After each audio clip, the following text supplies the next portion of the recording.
One more guest here on this Thursday edition of the show. That is Mr. Rolf Michaels from WagerTalk.com. Rolf, how's it going today, man? Going great, Adam. Thank you. Certainly excited. College hoops starting tomorrow. Best time of the year. All right, well, before we get into any sort of in-depth college basketball analysis, I do want to make sure that we throw this out there at the top of the show. I know you sent me over some emails here over the last couple of days. You've got some excellent college basketball resources over at WagerTalk.com. Well, it's when we get into the other sports, power ratings are easy to find. When you get into college basketball with 351 teams, they're a little harder. College basketball is my favorite sport. I did take the time. I released in a one pamphlet form. You could get returning starters, my power ratings, and my rank for all 351 teams. It's at WagerTalk.com. Go to news and then college basketball, and you'll become a mini expert in just a minute with over 60 games tipping off on Friday.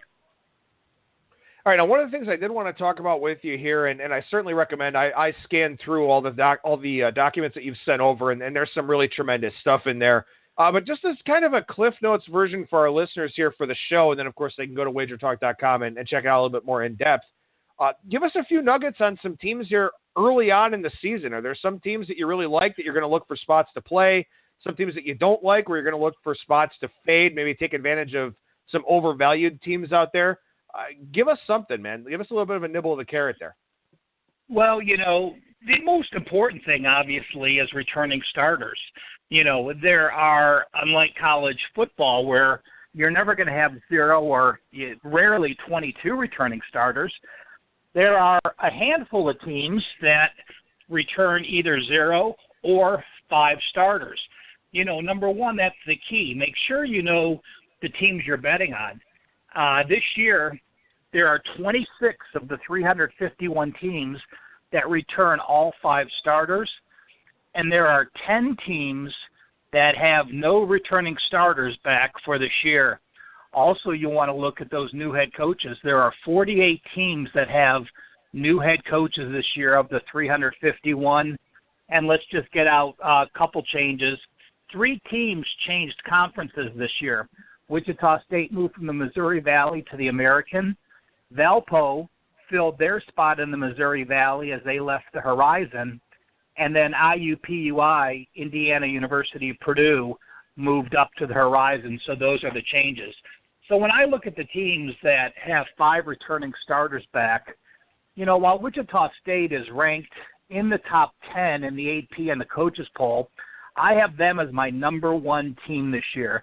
They're a team I'm going to play to win the NCAA tournament. We saw Butler and Gonzaga get there the last couple years. I think Wichita State is very capable of winning that. Another team with 5 returning starters that I'll look to play on early is TCU. Jamie Dixon now, he did a great job at Pittsburgh. He's moved over to TCU with 5 returning starters.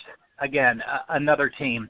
And someone else from the Big Ten that's just they made my 25th best team this year. We've seen incredible improvement as Minnesota, 5 returning starters. Richard Petrino, is their head coach, obviously Petrino's son. Now, when we're looking at teams that perhaps are a little bit not in that same range of top 25 teams that I look to play on, there's 2 to come in mind that don't have the number of returning starters, but they have incredible transfers this year. Being, in Las Vegas, I follow the Mountain West very close. Nevada is a team that has 3 transfers this year. They have the dual brothers, the dual twins that were at NC State a couple years ago, and then 1 more transfer. Nevada is a team in the Mountain West that I will look to play on. Georgia and Providence are 2 other teams that fall into my category of things I look for early in the year. Georgia is a team that has a player that would have been a lottery player, got injured, now he's back. Providence is a team that lost a pair of NBA players 2 years ago. Didn't expect them to play as good as they did. They bonded well last year, and now another step forward. So in a gut shot, those are the teams that pop out into my head in a quick instant. I like the Wichita State future. That's the one that I'm going to focus on a little bit here. And I think you brought up great points about other teams. And Nevada's a team that's already been kind of on an upswing to begin with. So for them to improve even more, I think is something very notable. But for Wichita State, it seems like year after year we talk about this. They get screwed by the selection committee every single time. They wind up drawing some ridiculously hard bracket or they're underseeded. Now that they make that move to the American and they play some good teams like an SMU, like a Cincinnati, that should help them come tournament time in terms of getting a better draw as well. So I think that there's some more credence to playing a future on them. Now, one thing I also want to mention with Wichita is that I'm going to bet a future, but they may not be a team I'm going to play on much in December and January. It's very difficult moving to a new conference and having to prep for all those teams. When you're preparing in the off season for college basketball, you prepare for the same opponents year in and year out.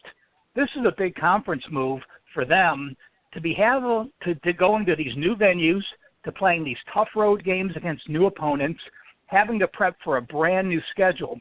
So even if they have a couple losses along the way, I think that just sets them up even better to prepare when we get into March Madness. So while they may have a few more losses, I think they're the most talented team.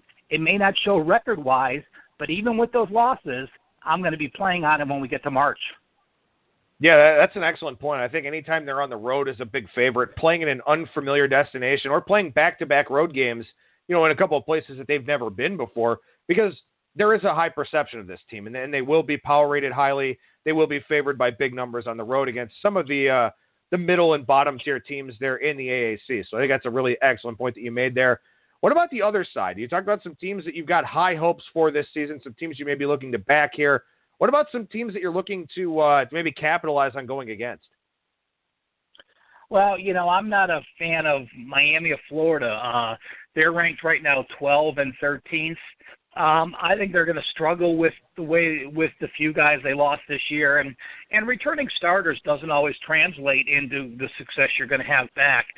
They lost while they have their point guard back, which is very important to me. They lose both a guard and a forward that were like they're all can do it guys. They had a 6'6" guard that could guard anybody.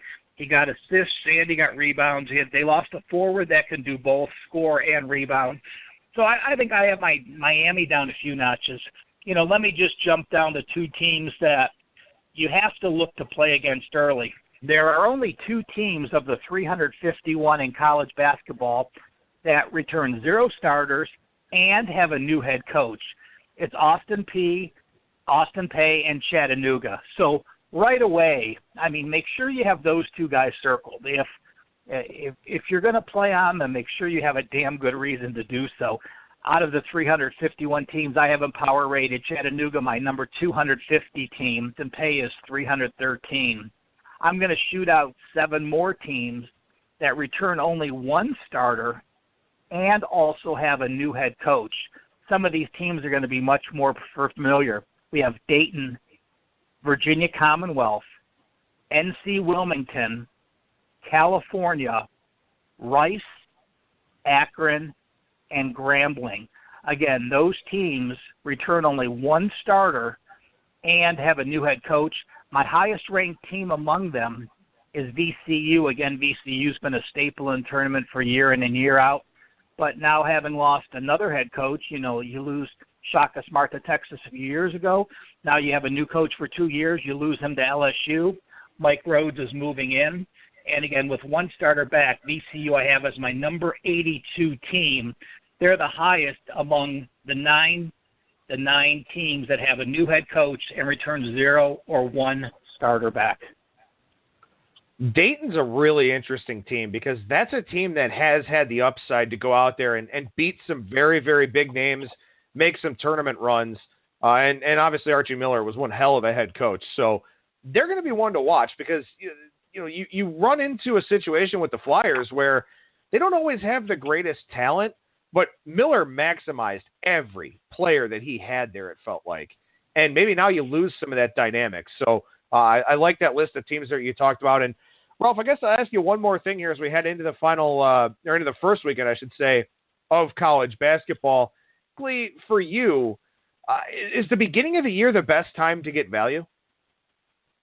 Well, it is. I think so, because a lot of times you're getting those teams that aren't normally lined, and if you follow them, you really can get a grasp of how teams have played. You know, one of the most important things I look to in November are the teams that took the overseas trips in the summer. It is absolutely the most important strategy for me handicapping in November. Year in and year out, those teams that take the overseas exhibition trips, get all those extra practices in, have all that extra bonding time, traditionally start off great. And, you know, if there's a deciding factor, if I'm going to look at one thing early in November, it's going to be playing on those teams. You know, granted, as long as everyone is healthy and they're making the improvement you would want, you know, having a multi-year head coach, having multiple starters back, it is a completely underrated situation that I don't think the novice looks at. But take a look, go back and read what they did. If you look at the game notes from the teams, you'll always discover who it was. But, you know, a valuable resource now is actually just going to the college sites and looking at the quick facts or pulling up the game notes for these week ones. You know, in one glance, you're going to know, reading that first page or the first two pages, exactly who's available and who's not. One last question, because I asked this question yesterday to one of the guests that I had, and we couldn't really figure too much out. But, you know, I know that the change to the shot clock obviously was a very significant thing, and we saw totals numbers moving around and people trying to figure out what impact that was going to have. Are there any rule changes in college basketball this year that you think will have significant betting impact? There's none that come to mind for me. I don't know of any that popped off that are going to change the way the game's being played. If I missed one, I apologize, but nothing as dynamic as the shot clock change. All right, we'll move over to the college football side here, and we will try to talk college basketball with Rolf every week. As he said, it's his favorite sport, and I really like the way that he approaches it. I love the way that he handicaps it, so we'll be able to touch on some more things with him here as we go throughout the college basketball season. But I want to ask you about college football here, and this is something I talked about with Brad in the previous segment and with my guests here over the last couple of days, Rolf, is in November, situational elements just have a lot more impact in college football than they have over the first 2 months of the year. Well, they do, and, you know, situations, and let's emphasize that by saying rivalries. You know, the rivalry factor cannot be overlooked, and I think it's worth sometimes up to 4, 5, and 6 points. You know, I'm always one to look when I'm looking at situational handicapping. You know, looking at the bubble burst, we saw, you know, a great bubble burst effect with Penn State this past week. You know, losing to Ohio State, then losing to Michigan State. You know, does that hold true with Oklahoma State this week? We'll see. You know, they had the bubble burst.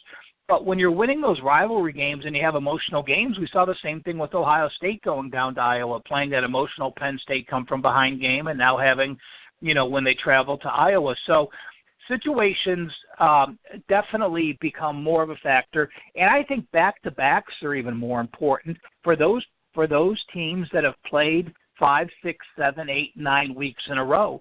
You know, there's some teams that don't have a bye that are going to play 12 straight weeks, and there's other conferences that have multiple byes. If you have a matchup with a team off a bye or 1 week fresh off a bye compared to a team that's played 7, 8, or 9 straight weeks, you get into November and you have all these injuries and nicked up players and people playing out of position. It's something you absolutely have to look in and week out. And, you know, while it's probably the most obvious when you're looking at sides and totals when you get to November, a lot of times it sneaks up to us when we have that first huge bad week of weather. Oh, I should have looked at weather more. You can't play a game on the East Coast now or in the, in the Mountain West without looking at that weather. Not only temperature doesn't make that much of a factor. It's the wind that's going to cause a team to change the way they play offense and shut down a passing game without even needing a good defense to do so.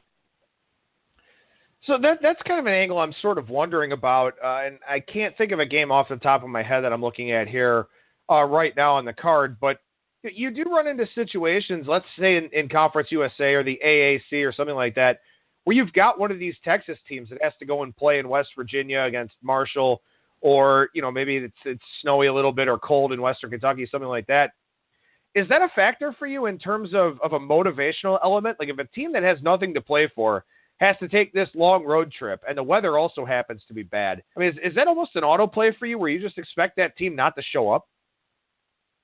Well, not an autoplay. I mean, obviously it's going to be part of it, but if you're leading with that team, yes, it's absolutely a big factor. A lot of it is in the American when you have the Florida teams going up north.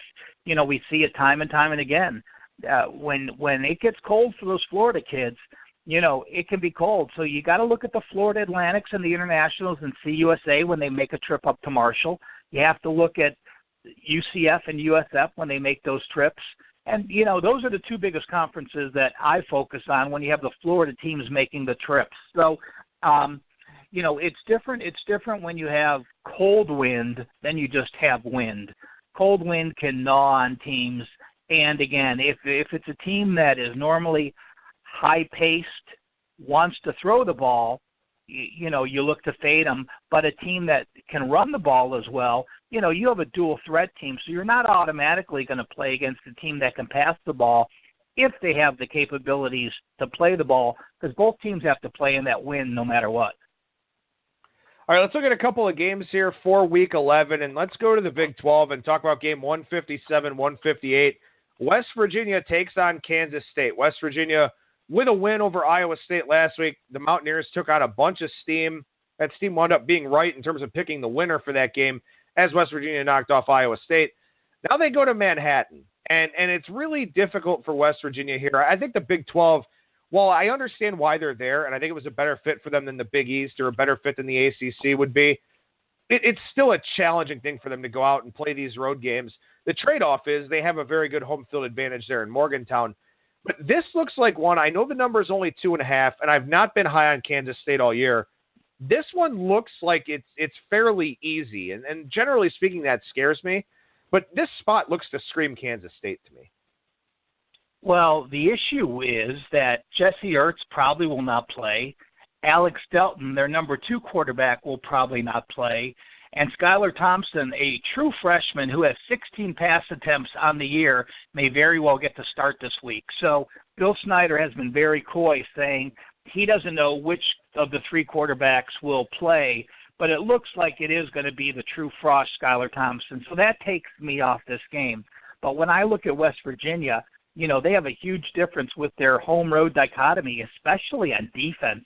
At home, they held Iowa State to 350 yards and 16 points, solid performance. And they held Texas Tech to 35 points. They gave up a lot of yards. But when you go on the road, they went to Kansas, and they gave up 564 yards to a Kansas team, including 367 yards rushing. Then they went to Baylor. They allowed 36 points to a Baylor team, which isn't the Baylor team of a few years ago, and they allowed 497 yards and 30 first downs to Baylor. So when West Virginia gets on the road, they had 6 defensive starters missing last week against Iowa State. At least 4 of them are going to be out this week. Kansas State is a team that can run the ball. This is a game where, because of the quarterback situation in Kansas State, I'm not going to play the side, but this is one where I certainly do like the total with a running team that can have success and West Virginia wanting to run the ball against a very good rush defense of Kansas State. I'm going to look to play the under in this one. It's interesting to me that this number is only 2.5 with that questionable quarterback situation for Kansas State. And it sort of feels to me like if the books were worried about it, they'd probably have it off the board or have it maybe just sitting there on 3. But the fact that it's at 2.5 right now, I don't know if that's maybe reading between the lines that Ertz might be able to go, or maybe that Ertz isn't able to go, and this number would be higher than a field goal if he was. It's strange to see it out there on the board with a situation like that where, if you look at Kansas State over the last couple of years, Jesse Ertz has basically been that entire offense. Well, he has, but this year, it hasn't been that same. I mean, Ertz has 100 attempts on the year, and he's completing 55%. His backup, Alex Delton, has 75 attempts. He has a better percentage at 56%, and Delton has more yards rushing, 342 yards rushing compared to Ertz at 336. So the difference with these three quarterbacks is that they're identical system-wide. You don't have a passing quarterback and a running quarterback. They all fit into Snyder's system. He recruited them because they fit into a system of being a mobile quarterback. So all three are exactly the same. So you don't have the quarterback indifference as you do where some teams lose their starter and you have a backup who is number one inexperienced or number two is a different method quarterback. All right, one more game I want to touch on here in depth from a college football side of things, and that's Boise State on the road in Fort Collins to take on Colorado State. Almost all the way down the board here, game 217, 218. Boise State opened a 4.5-point favorite, up to 5.5 at DSI, 6 basically everywhere else. All of a sudden, I don't think people have really realized it, but all of a sudden, since that road win over San Diego State, Boise State looks really, really good. On the other side, Colorado State has not looked good. 2-point win over Nevada at home, won by 3 at New Mexico, but New Mexico's falling off quickly. Blown out by Air Force. Didn't do anything against Wyoming in the Snow Globe game last week in Laramie. This is an interesting one because Colorado State was pretty much the consensus favorite to win this conference coming into the year. Boise State playing very well. Now all of a sudden Colorado State's getting 6 at home. Well, it's 6, and I'm actually this game won't be on my card, but if I had to play it, I would lay the 6 with this. We know about the bubble burst when an AP top 10 loses, but you can rest assured that there's bubble burst in Colorado State this week. In fact, when I was reading the Denver papers this week, Bobo called this his most painful loss in the last half decade, in the last 5 years, and he said it was clearly the worst loss. The border war is a huge rivalry for Colorado State and Wyoming. Colorado State led that game 13-9 late into the fourth quarter. They allowed a 69-yard touchdown drive by Wyoming. They controlled their own destiny in the Mountain West. They were looking forward to winning that division, and now they lost, and now they're not going to win that division unless Boise and Wyoming do a total collapse. So, bubble burst trickles down into all levels, and we only usually use it for the national championship method. But in this case, you have a very, very disappointed Colorado State team. On the flip side, while Boise is a 5.5-point road favorite this year, last year they were a 28.5-point favorite at home. So you look at, while the line has gone up and you think you're getting value on Colorado State, I look at as Boise was a 28.5-point favorite last year, and all they've done this year is lose to Virginia and lose to Washington State, and now they're only laying 5.5 to Colorado State, to a team that is on a 4-game ATS losing streak, and you have by far the better team. I mean, Boise is Boise. You know what you're going to get. They have now clinched their 20th straight winning season. That's the third best in college football, trailing only Virginia Tech and Florida State. You have a disappointed Colorado State off a bubble burst, and again, value from where the line was last year relative to this year, and because of the way the season has played out, I think you're getting value with Boise. That is an excellent point about Colorado State. I'm glad you brought that up, and I was hoping that you would, because I think that's something worth talking about here as well, is that for these group of 5 schools, it's about winning your conference. It's about winning your division and getting a chance to play for that conference championship, because you're going to a bowl game, and that's all well and good, but when you're a group of 5 school and you go to a bowl game, you're going to one of those early bowl games, in a spot that you may or may not want to go. You want that conference title. You want that hardware. You're not going to play in the college football playoff. You're not going to play in a New Year's Six bowl game unless you're, a significant outlier. So that's what it's about. It's not about getting that 13th game to go and play in a bowl. It's about winning your conference. And I'm glad you brought that point up. And I think that's something that, is a meaningful betting angle here over the last 3-4 weeks of the regular season. Yeah, disappointments. Every team has positive games and disappointing games. And to Colorado State. I mean, Colorado State, Wyoming is no different than Ohio State, Michigan. If you go to that school, the border war is the border war. So, those the same type of feelings, especially off a disappointing loss. Losing one thing, losing a couple starters and losing by 21 points is one type of disappointment. Losing with 2 minutes to go in the fourth quarter after having the lead, after thinking you're going to beat this team, is a different type of disappointment. All right, let's move over to the NFL side here for a few minutes and chat about some games with the professionals. And I guess before we do that, I want to ask you this question here because, I know that you and Brad Powers trade notes a lot, and I know that he's got a very distinct NFL handicapping style, in which case he's generally against the mark. He wants to be against the public, wants to be very contrarian. Hasn't worked out for him the last few weeks because favorites and trendy dogs have been the flavors of the week. How have things gone for you in the NFL? I mean, is everything going your way, or have you also fallen victim to that a little bit? Actually, I've had one of my best NFL seasons, and, I made a switch this year, and I think we've talked about it earlier on the show. I think that, while the NFL is always called the League of Parity, and usually it is, I think we've seen some teams become really bad the last few years. I mean, we talked about it last week at the eye test. We talked about the Rams going to the Giants. One team playing good, one team playing bad. Don't try to overanalyze it. The NFL is a league of, when the teams are playing up to what you expect of them, it's been playing out this year. That's the difference. We haven't had the big drop-offs in teams or we haven't had those teams that were really bad part of the year that came back. We've seen the Giants are really bad. We've seen the Browns are really bad. We've seen San Francisco's been really bad.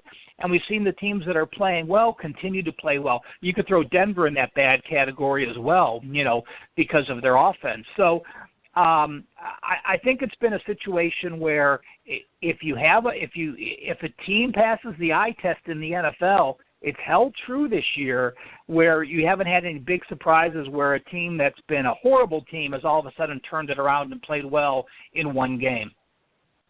All right, well, let's put that theory to the test here in one of these games. We'll look at game 261, 262. Cincinnati takes on Tennessee. Tennessee opened a 4-point favorite, up to 4.5, Bovada at 5. So it looks like the public preferring Tennessee here in this spot.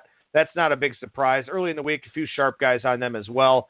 We'll see more movement on this game as we get closer to kickoff, but are you applying that same theory here because Tennessee's looked so bad or because Cincinnati's looked so bad, or are you still worried about Tennessee and their inconsistencies?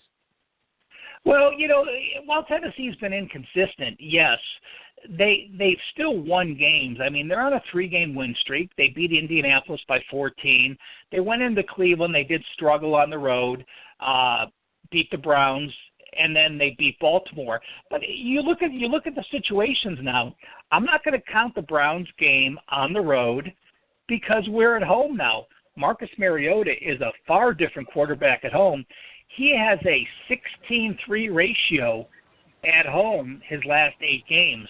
And at home this year, what did they do? They beat Seattle, they beat Indianapolis by 14, and they beat Baltimore only by 3, but they missed an extra point and Baltimore scored on one of the last plays of the game, or else they would have covered. So you're looking at their last 3 home games, they've won by, if Baltimore would have not scored that touchdown, they would have won 3 straight games by 10 points per game, and their only other home game was the opener against Oakland, and that wasn't that bad of a loss. They only outgained by 9 yards, and they lost that game. So I'm looking at a Titans team that's on a 6-1-1 run at home, playing a Cincinnati team that, while I'm not sure why A.J. Green wasn't suspended, you saw the frustration. Basically, that was a microcosm of the Bengals season and their frustration. Hey, let me tell you what, A.J. Green, it's not the smartest thing to punch helmets. It usually hurts your hand more than it hurts the other guy. But, when you got into the chokehold, and I think that really was a microcosm of what the Bengals have gone through. A 1-point win against Indianapolis, a 4-point win against Buffalo, and a win at Cleveland are their only positive attributes. But, they have the number 32 offense. When you have a number 32 offense, going on the road for a second straight road game where you can't correct much, coming off a Jacksonville game where you scored 7 points, had 148 yards and only 8 first downs, that's a scary proposition. When you have an offense that in the last 3 weeks is averaging 210 yards per game and is averaging 10 first downs per game, that's a team I'm certainly not going to back. So Tennessee with Mariota at home, positive vibes with their ATS, playing great at home, beating Seattle, Indy, and Baltimore their last 3 games. Against the Bengals in the situation, I will back the Titans.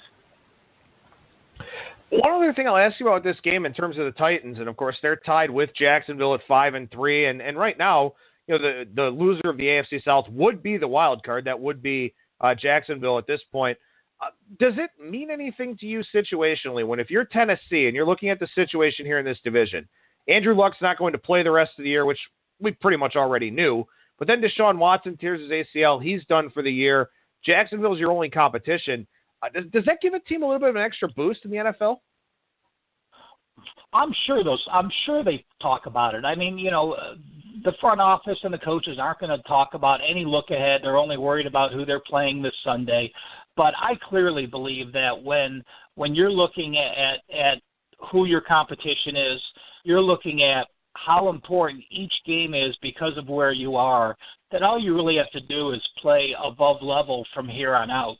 You know, they're road games from here on out. After Cincinnati, they go to Pittsburgh. Then they play Indianapolis, Arizona, and San Francisco. Well, if I'm looking at those 4 road games, I'm going to say, well, we can at least win 2. And anytime you're leading a division, you know you're going to be favored or should win at least 50% of your road games from here on out. You're playing well at home. I think it absolutely gives you a boost mid-season to say, you know, the destiny is ours. Let's just not make mistakes. Let's play better. Be responsible for your situations. Don't make dumb errors. And I believe it is a good boost. I think that's a very good point by you. It's something I really haven't thought about in the situation, but talking it through in my head here on the show, I would say absolutely it's a positive. It can't be a negative. Let's put it that way. One more game I want to touch on with you here, Rolf. Game 271-272. The Giants take on San Francisco. The Giants are up to a 2.5-point favorite with extra juice. So this one may be pushing 3 here soon enough. And we've seen the market speak on this game. And I was kind of wondering when we did see that, which way the market would go. I think it's pretty telling here that the Giants, who've looked awful, I mean, about as bad as you can, also all the injury problems that they have, they gave up 51 points off a bye last week to the Rams. And the Rams are very good, but you can't give up 51 points off a bye. Now they travel cross country, and the market likes them. Is the market right, or are they missing something here? What do you think? Well, I think the market is right because, you know, while you have one team that we talked about last week, how can you play on them because they're playing so poorly? You know, on the flip side, you have a team that is 1-23 straight up their last 24 games. So, you know, the Giants have the capacity to win. They have the talent to win. We know that. Granted, their wide receivers core is decimated, but the rest of the talent on that team is better than what you get with the 49ers. And now if you look at the Giants' schedule, you know, the Giants this year are 0-4 straight up at home. They lost to the Rams, they lost to the Seattles, they lost to the Chargers, they lost to Detroit. We know that playing in New York at home when you're not playing well is a complete detriment. The fans are on you, the media is on you. You are just getting you are just riled up because there's so much negativity. Going on the road, I believe, is a relief. They went into Philadelphia. They lost by 3 points. Not a bad loss. They went into Tampa Bay. They lost by 2. Not a bad loss. Their last road game, they went into Denver. We never thought they would win that game. They beat them 23-10, an easy win. I think getting on the road now is a positive for them. They've only had 1 road game in their last 4 games. Now getting out of town, you're staying at the hotel, you're doing your team meetings, things are different. You're getting a change up to the routine of losing week in and week out at home. So to me, when you have a 49ers team that's 1-23 straight up and you got a low line, I'm going to look to play against them almost every time. And in this time, by default, I will take the Giants. Rolf Michaels from WagerTalk.com. We talked about the college basketball stuff that you have going on over there. What else is new? Well, Gridiron Guide as well. It's a college football weekly newsletter. Take a look, and you could flip through it in just a minute. It's one full page per matchup, but take a look at the yards and the turnovers, and at one glance, you could see if a team probably won the way they should have, or if it was a fortunate win. It also has quarter-by-quarter scoring, so you can see what happened late in the fourth quarter. If a team had to come from behind or if a team extended a lead. And if you're betting quarters or halves, it's a great tool for that. But again, a lot more college basketball information coming up daily. Check it out, Wager Talk News, then college basketball. And we'll be starting a daily college basketball newsletter within the next week or two, which will have a full page for every game on the board every day. So working hard on that. It'll be something exciting, and certainly looking forward to it. Well, and you can follow Rolf on Twitter at CalSportsLV. Rolf Michaels, WagerTalk.com. Thank you so much for your time, man. We appreciate it. I'll talk to you again next week. Thanks, Adam.